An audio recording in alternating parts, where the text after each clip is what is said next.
வணக்கம்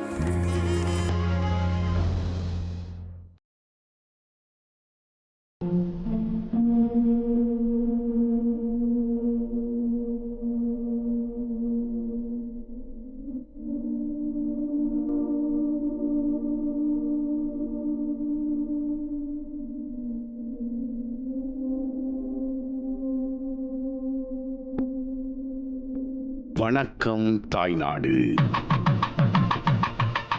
கிளைகள் எங்கே படர்ந்தாலும் வேர் இங்கேதான்.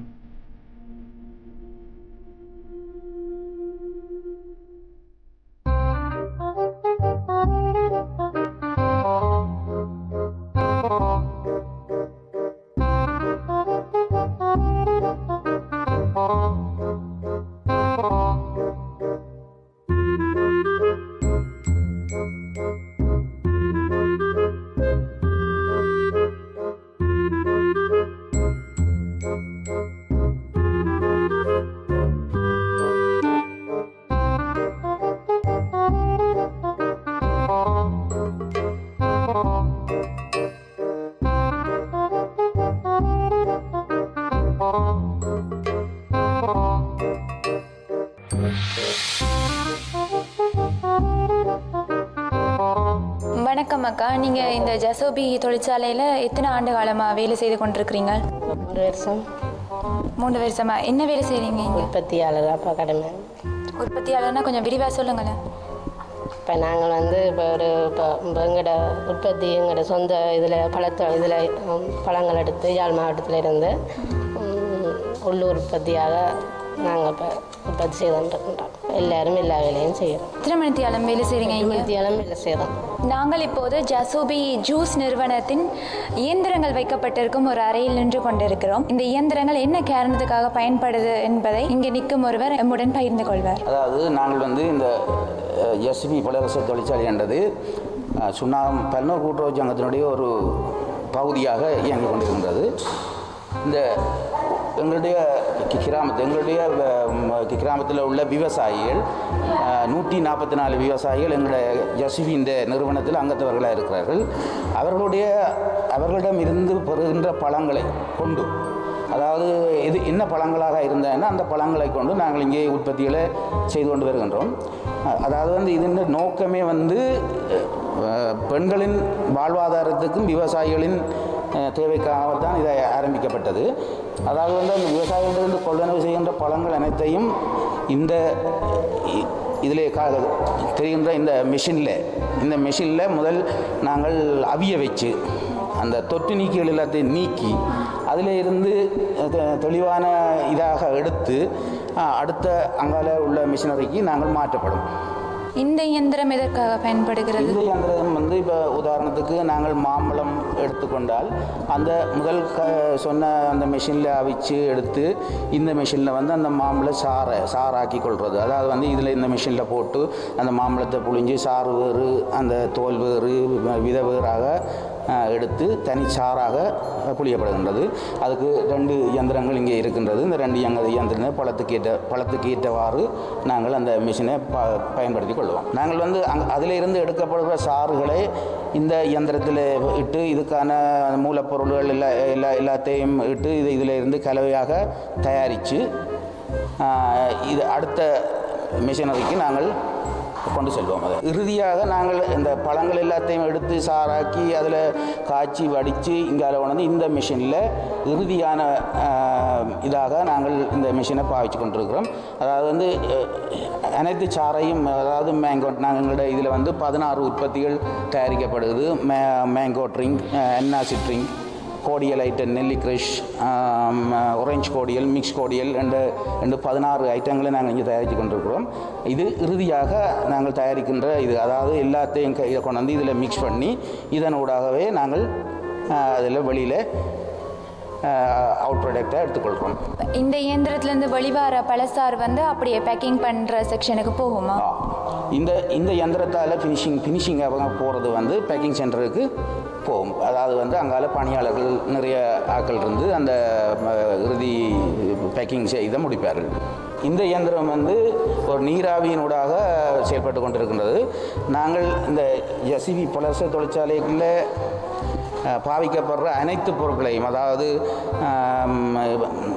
இந்த உற்பத்திக்கு என்று பாவிக்கப்படுகின்ற அனைத்து பொருட்களையும் இந்த இயந்திரத்தினூடாக அதை அவித்து அதில் உள்ள தொற்று நீக்கிகள் எல்லாத்தையும் நீக்கி எடுத்த பிறகு தான் நாங்கள் அந்த பேக்கிங், அதாவது இறுதி இதை நாங்கள் செய்து கொள்வோம். அந்த பழம் சாராக்கப்படுவதற்கு முன்பும் ஒரு வாட்டி தொற்றுகள் நீக்கப்பட்டு கடைசி கட்டமாக இங்கே இது பழங்கள் தொட்டு நீக்கிறதல்ல, போத்தல், நாங்கள் பாவிக்கிற பாத்திரங்கள், மற்ற ஏனைய அனைத்து இதையும் இதில் அவித்து தொட்டு நீக்கி தான் நாங்கள் இறுதி முடிவாக இந்த இதை செய்து கொள்வோம்.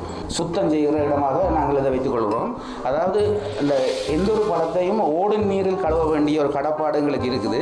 அந்த வசதி எங்கள்கிட்ட இல்லாத காரணத்தால் நாங்கள் இந்த தொட்டிகள் மூலம் 4 தொட்டிகள் மூலமாகவே அந்த ஓடு நீரை உண்டாக்கி அந்த ஓடு நீரிலேயே நாங்கள் பழத்தை கழுவி அந்த தொற்று நீக்கிகளை நீக்கிக் கொள்கின்றோம்.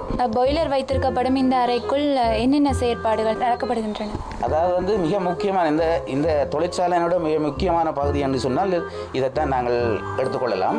இது வந்து ஒரு நீராவி மூலம், இதனூடாக நீராவி மூலமாக எங்களோட அந்த பாவிக்கப்படுற மிஷின் அவ்வளோத்துக்கும் இந்த நீராவி மூலமாகவே அங்கே அந்த ஆவிகள் செல்கின்றது. அந்த நீராவினூடாகத்தான் அங்கே இந்த பழங்கள் அவிக்கப்படுறதும் சரி, அல்லது இங்கே அந்த பாத்திரங்கள் அவிய வைக்கிறதும் சரி, இந்த நீராவினூடாகவே நாங்கள் அதை பயன்படுத்தி கொண்டிருக்கிறோம்.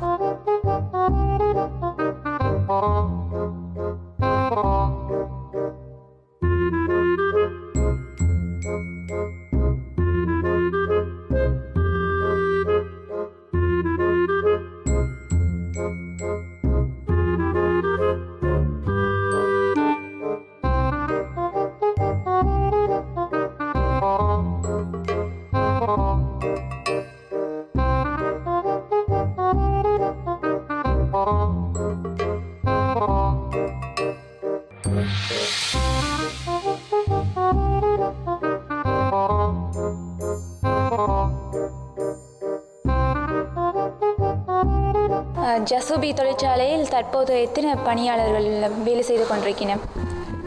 எங்களுடைய ஜசுபி தொழிற்சாலையில் தற்சமயம் 16 பணியாளர்கள் வேலை செய்து கொண்டிருக்கிறோம்.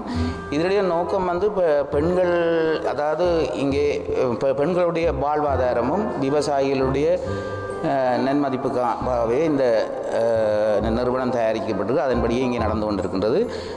16 பணியாளர்கள் பணியாற்றி கொண்டிருக்கிறார். கூடிய அளவில் பெண்கள் தான் இங்கே வேலை செய்கிறோம். கூடிய அளவு இங்கே பெண்களுக்குத்தான் வேலைவாய்ப்பு கூட கிடைத்திருக்கின்றது.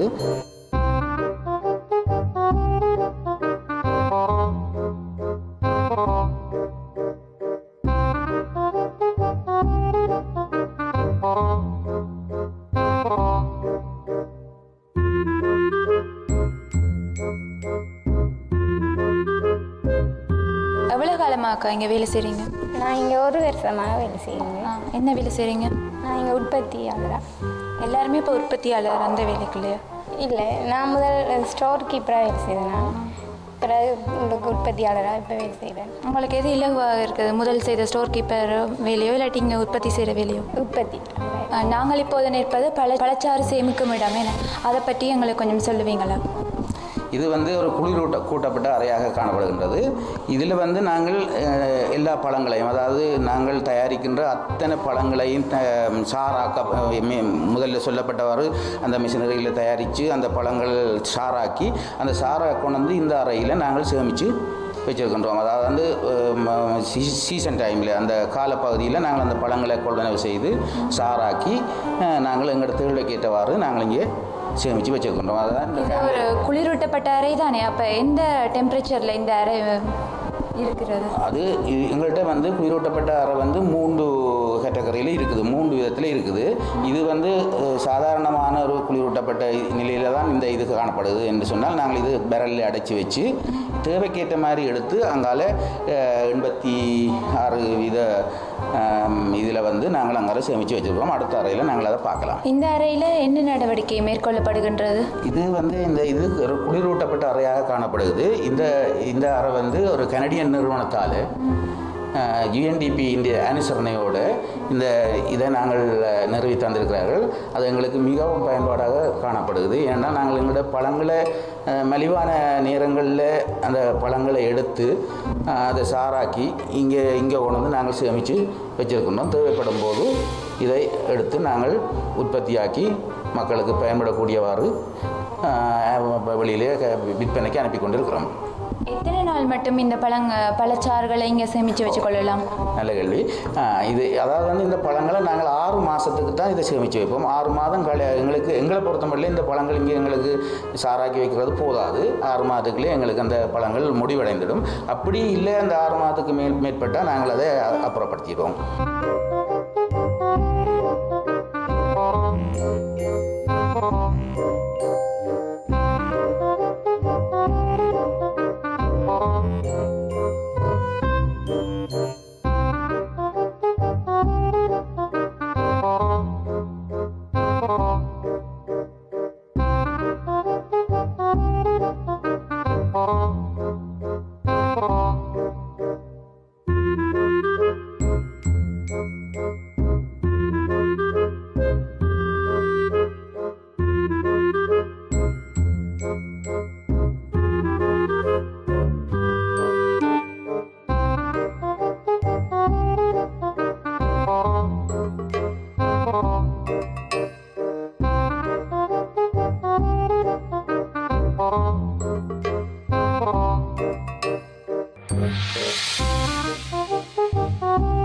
இவ்வளோ நேரமும் உங்களுடைய தொழிற்சாலையை எங்களுக்கு சுற்றி காட்டியதுக்காக ஐபிசி சார்பில் நன்றியை தெரிவித்துக் கொள்கிறோம். ஐபிசி தமிழ் ஒலிபரப்பின் ஊடாக, அதாவது ஐபிசி தமிழ் டிவி ஊடாக எங்களுடைய உறவுகள், அதாவது புலம்பெயர் தமிழர்கள் இருக்கின்ற அனைத்து இடங்களுக்கும் இந்த நிறுவனத்தினுடைய உற்பத்தி, அதாவது நிறுவனத்துடைய இந்த பலசர தொழிற்சாலையினுடைய சகல உற்பத்திகளும் அவர்களுக்கு போய் சேரும் என்று நாங்கள் நம்புகின்றோம். அதாவது வந்து இந்த ஐபிசி தமிழ் ஒலிபரப்பின் ஊடாக அவர்களுக்கு செல்லும் போது எங்களுடைய உற்பத்தி அவர்களுக்கு போய் சேர்ந்து அவர்கள் அதை கொள்வனவு செய்து எங்களை நிறுவனத்தை ஊக்குவிப்பார்கள் என நாங்கள் நம்புகிறோம். அந்த வகையிலே ஐபிசி தமிழ் ஒலிபரப்புக்கு நாங்கள் நன்றியை தெரிவித்துக் கொள்கின்றோம்.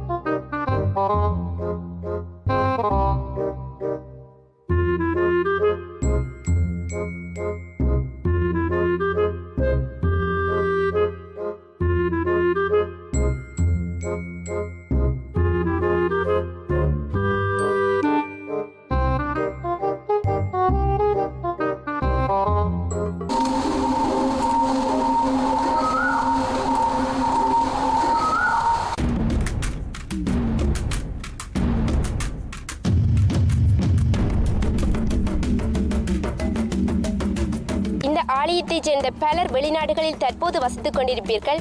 உங்களுக்காக இந்த ஆலயத்தை பற்றியும் அதனை சுற்றியுள்ள காடுகளை பற்றியும் சில தகவல்களை இன்றைய நிகழ்ச்சியில் நாங்கள் உங்களுக்காக தர இருக்கின்றோம்.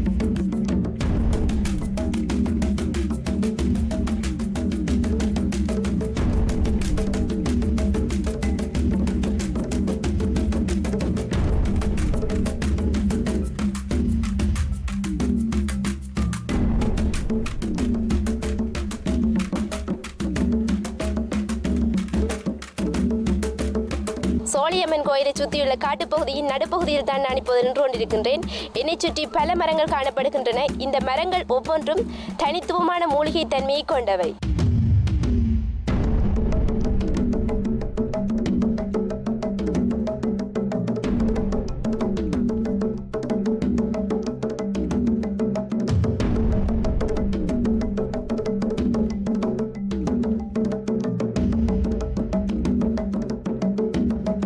இந்த கோயிலை சுற்றி நிறைய மரங்கள் காணப்படுகின்றன. ஒவ்வொரு மரமும் தனித்துவமான ஆயுர்வேத மருந்தாக காணப்படுகிறது.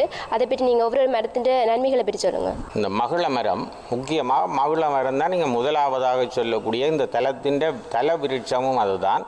மகிழ மரத்தால் உடலுக்கு குளிர்மை மற்றும்படி இந்த மலட்டுத்தன்மையை நீக்கிற தன்மை, பல்லு வியாதிகளை நீக்கிற தன்மை இந்த மகிழ மரத்துக்கு இருக்குது. நிறைய எங்களுடைய தமிழர்களுடைய ஆயுர்வேத வைத்திய முறையில் காய பண்ணின சரக்குகளை பாவிப்பார்கள். சிங்களாக்கள் பச்சையாக பயன்படுத்துகிறவை. அதெல்லாம் அவை இன்றைக்கு ஆயுர்வேதத்தில் முன்னணியாக இருக்கிறதுக்கு அதுதான் காரணம். நாங்கள் காஞ்ச மூலிகைகளை பயன்படுத்தினோம். அந்த மாதிரி இந்த மகளினுடைய தன்மை ஒரு முக்கியமான மருத்துவ பொருள். அந்த மகிழ மரத்தின் விதைகளை உடைச்சு அதை பாலில் போட்டு காய்ச்சி குடித்தால் நரம்பு தளர்ச்சி நீங்கும் என்று சொல்லி ஆயுர்வேத புத்தகத்தில் சொல்லியிருக்கு.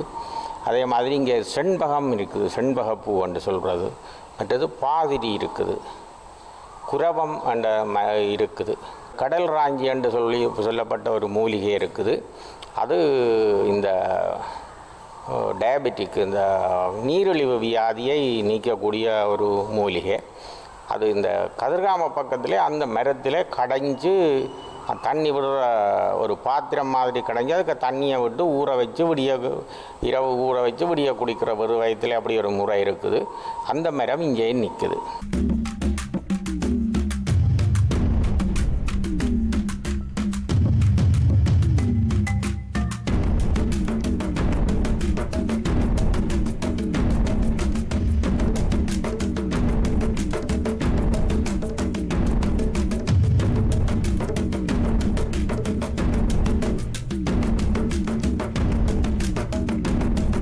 சித்த மருத்துவத்துக்காக சித்த மருத்துவத்தை படிக்கிற மாணவர்கள் வந்து இங்கே வந்து அந்த எடுக்கிறவில்லை அந்த போமம் அவை வந்து இங்கே இந்த ஒவ்வொரு மரத்தையும் காட்டி அதனுடைய உதாரணத்துக்கு அதனுடைய பரிசோதனைக்காக அதனுடைய மாதிரிகளை இங்கேருந்து பெற்றுக்கொண்டு போகிறவர்கள். கடுக்காய் அப்படியான நெல்லி அப்படியான இதெல்லாம் கொண்டு போகிறவை, இந்த பாதிரி இதுகளெல்லாம் கொண்டு போகிறவை. அவையிலாவே வந்து கண்டுபிடிக்கக்கூடியமா இருக்குமா இந்த மரங்களை பார்த்து, இல்லாடி நீங்கள் தான் போய் காட்டிக்குவெல்லாம் சொல்கிறீங்களா? பெரும்பாலும் அவைக்கு தெரியும், தெரியாததுகளை எனக்கு தெரிஞ்சதை நான் சொல்லிக் கொடுப்பேன். எனக்கும் பெரும்பாலும் நாங்கள் வைத்திய குடும்பத்தில் இருந்தபடியால் பெரும்பாலும் அறிமுகப்பட்டு கொள்ள முடியும் ஒவ்வொரு மரத்தை. தாத்தா வந்து வைத்தியர், ஆயுர்வேத வைத்தியராக இருந்தவர். என்னுடைய அம்மாவுடைய தகப்பன் ஆயுர்வேத வைத்தியர். அதோட சித்த வைத்தியமும் இந்த இது என்ன விஷகடி வைத்தியமும் செய்தவர். சுத்தியொரே மரங்களாக இருக்கிறது, ஏதாவது பாம்பு அப்படி ஏதாவது இருக்கா? இந்த பாம்புகள் நிறைய இருக்குது. இந்த நாட்டுக்கு வந்து நாகநாடு என்று புராதன பெயர். நாகங்கள் நிறைய இருந்தபடியால் நாகநாடு என்று வந்தது. அதனால தான் இப்போ யாழ்ப்பாணத்தில் வச்சிருக்கிற விகாரைக்கு நாக விகாரி என்று அழைக்கிறாங்க. இப்போ இந்த நாகநாடு என்று தான் முந்தின பெயர். அதுக்கு பிறகு சேரன் தீவு என்று அழைச்சார்கள். சேரனுடைய ஆட்சியில் இருந்தபடியாக சேரன் தீவு என்று அழைச்சார்கள். அதைத்தான் இப்போ இங்கே செரன்டீப் என்று ஒரு மேகசின் வெளியிடுறாங்க. அதனுடைய இதுதான். பிறகு தெப்ரவேன் என்று சொல்கிறாங்க. தாமிரபரணி என்றது அவனுடைய உண்மையான பெயர். அது அவனுடைய வாயில் நுழையாதபடியாக தெப்ரவேன் என்று சொல்கிறான். அப்படி ஒரு ஹோட்டலும் இருக்குது. அந்த மாதிரி இப்போ பழைய பேர்கள் எல்லாம் மடங்கி இலங்கை என்று வந்து ஸ்ரீலங்கா ஆண்டு வந்து தற்போது இருக்குது. நீங்கள் சொன்ன மரங்கள் எல்லாத்தையும் எங்களுக்கு இப்போ காட்டுவீங்களா? ஓ, தாராளமே காட்டி விடுறேன்.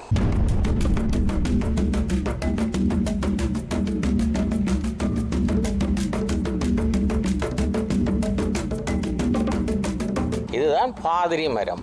பாதிரி மரம் வந்து இந்தியாவில் திருப்பாதிரி புலியூர் என்ற இடத்துல உள்ள சிவபெருமானுடைய தல விருட்சமாகவும் பயன்படுத்துது. இங்கேயும் அது நிற்குது. இதனுடைய பூ வந்து கத்தரிப்பூ கலராக பூர்க்கும். ஒவ்வொரு பங்குனி மாதம் 7ஆம் தேதி பூர்க்க துவங்கும். சித்திரை வைகாதியில் நிறைய பூ இருக்கும். முழு இலையும் கொட்டி தனியாக பூவாக இருக்கும். முடிஞ்சால் இப்போ இது வருஷத்தில் 2 முறை பூர்க்கும். இந்த மக்களை 3 விதமாக உபமானப்படுத்துவார்கள். பாதிரி, மா, பிலா. மா நிறைய பெரிய பூத்து பிரயோசனத்தை தரும். பாதிரி நிறைய பூவுக்கு ஒன்றும் தராது. பிலா வந்து சத்தம் போடாமல் பூத்து பிரயோஜனத்தை தரும். சில மக்களும் விளம்பரம் செய்வார்கள் கூட குறைவாக இருக்கும், இல்லாமல் இருக்கும். சிலர் விளம்பரத்தோடு கூட கொடுப்பார்கள், சிலர் சத்தம் போடாமல் கொடுப்பார்கள். அதுக்காக இந்த 3 விதமான மக்களை உபமானப்படுத்துறதுக்கு இந்த பாதிரி மரத்தை பயன்படுத்துவார்கள் பழைய காலத்தில். பாதிரியும் ஒரு மருத்துவ குணம் உள்ளது. அதாவது உடல் சூடு, கணைச்சூடு இவைகளை நீக்கக்கூடிய ஒரு மருத்துவ மரம். இந்த மரத்தின் இலைகள், இந்த வேர்கள் ஒன்றும் எடுக்கிற இல்லையா? இலை, வேர், பட்டு எல்லாம் எடுக்கிறது, சமூலமாக எடுக்கிறதோ.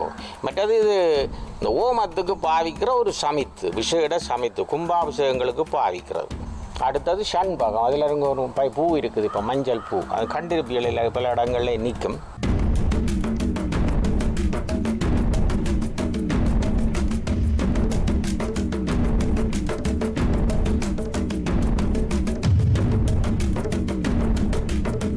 வந்து மகிழ மரம்.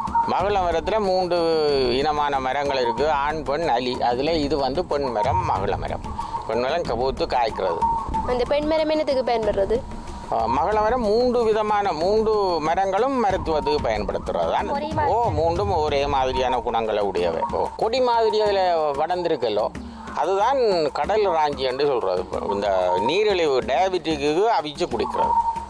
அந்த பெரிய பழைய கொடி, கிட்டத்தட்ட 300 வருஷங்கள் பழமையான கொடி அங்கே அடியில் பார்க்க தெரியும். இந்த மொத்தத்தில் இருக்குது. அதை வெட்டி அவிச்சு குடிக்கிறோம். மட்பாண்டத்தில் அவிச்சு குடிக்கிறோம். கொடி பட்டை. அடுத்தது இது சண்பக மரம். சண்பக மரம் உங்களுக்கு தெரியும், யாழ்ப்பாணத்தை 18 வருஷம் ஆட்சி செய்தவர் சண்பக பெருமாள் என்ற ஒரு மன்னர். அவர் பராக்கிரமபாகுவின் வளர்ப்பு பிள்ளை. அந்த பெயரால் அழைக்கப்பட்ட ஒரு மன்னர். அந்த சண்பக பெருமாள் என்று சொல்கிறது அவர். சிங்களத்தில் செப்புமல் குமரையாண்டு கூப்பிடுவினம். அந்த மரம் தான் இது சண்பகம். சண்பக பூவிலும் நிறைய மருத்துவ குணங்கள் உண்டு.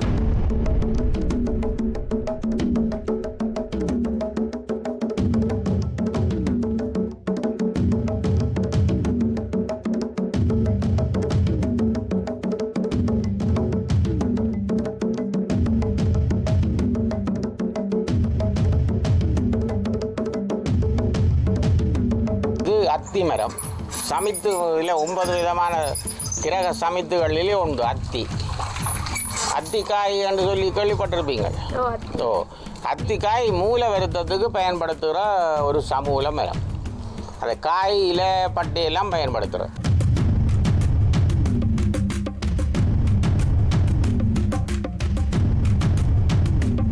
இது குருந்த மரம் என்று சொல்கிறது. இந்த மரத்துக்குள்ள தான் மாணிக்கவாசக பெருமானுக்கு சிவபெருமான் ஞானம் கொடுத்தது. இது குருந்த மரம்னு சொல்கிறேன். இது ஒரு மூலிகை. அதோட இது பத்திரமாக சுவாமிக்கு அரிச்சிக்கிறதுக்கு பாவிக்கிறது. வில்வமிலம் மாதிரி கிட்டத்தட்ட வில்வம் போல தான். அடுத்தது இது சாத்தாவாரி. இங்கே கோயில் ஒரு கொடியா சாத்தாவாரி. அந்த அதில் ஒரு குரோட்டன் மாதிரி இருக்குது, சின்ன சின்ன. அதுதான் சாத்தாவாரி. நோக்கள் எறும்புகளுக்கு இந்த மூலிகையை பயன்படுத்துகிறோம். சாத்தாவாரி என்று சொல்கிறோம்.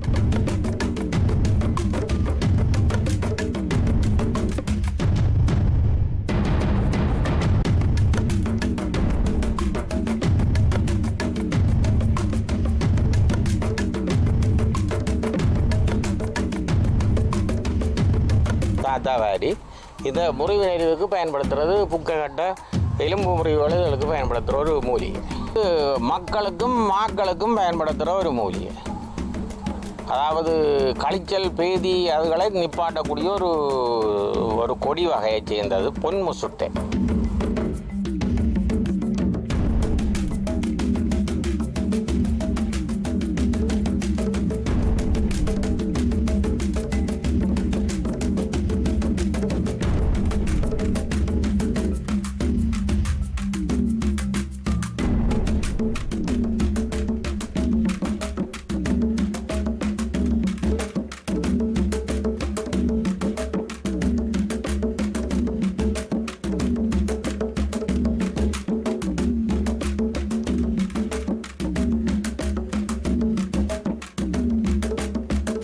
சரி ஐயா, தேன்கூட்டை பற்றி கொஞ்சம் சொல்லுங்கள். தேன் இங்கே தேன் 2-3 வகையான தேன்கள் இருக்குது. அதாவது ஒசுகான் தேன் என்று சொல்கிற ஒரு இனம், மற்றது கொப்பு தேனன்றது, பொந்து தேனன்றது, பம்பர தேனி என்று 4-5 இனமான தேன்கள் இருக்குது. இந்த கூடு பம்பர தேனி என்று சொல்கிற பெரிய சாதி தேன். கிட்டத்தட்ட சுமாராக ஒரு கூட்டில் 20 லிட்டர் 15 லிட்டர் தேன் இருக்கும். அப்படியே ஒரு கூடு இது. இந்த குளவியை நீங்கள் வேறு இடத்த பார்க்க முடியாது, இங்கே தான் இருக்குது. இதே மாதிரி இந்த சிகிரிய டம்புள்ள பக்கத்துலேயும் இந்த மாதிரியான தேன்கூடுகள் இருக்குது, நான் கண்டிருக்கிறேன்.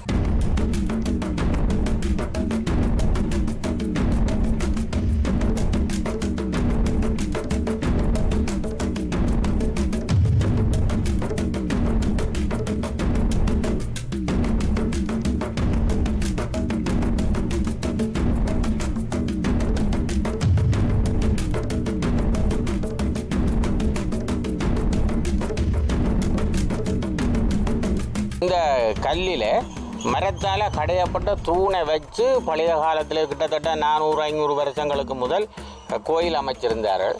அந்த நிலத்தில் அந்த அத்திவாரம் மாதிரி இந்த கல் இருந்தது. 8-10 கல்லுகள் அங்கங்கே இருக்கிறது. இது சொக்கட் ஸ்டோர்னு சொல்கிறோம். ஓகே ஐயா, இதுவரைக்கும் எங்களுக்காக நிறைய மரங்களை காட்டி அதோட தனித்துவத்தையும் மகத்துவத்தையும் எங்களை சொல்லியிருக்கிறீங்க. உங்களோட பூசை டைமையும் பார்க்காம எங்களுக்காக மினக்கட்டி செய்ததுக்காக ஐபிசி தமிழ் டிவி சார்பாக நான் உங்களுக்கு நன்றியை தெரிவித்துக் கொள்கிறேன். நன்றி ஐயா. நன்றி. இது தகவல்களை அனைவருக்கும் மக்களுக்கு தெரியப்படுத்த வேண்டியது எங்களுடைய கடமையும். எங்களுடைய மக்கள் அறியாமல் இருக்கக்கூடாது, எல்லாம் தெரிஞ்சிருக்கணும். அதுக்காக நானும் அதை உங்களுக்கு நன்றி சொல்கிறேன்.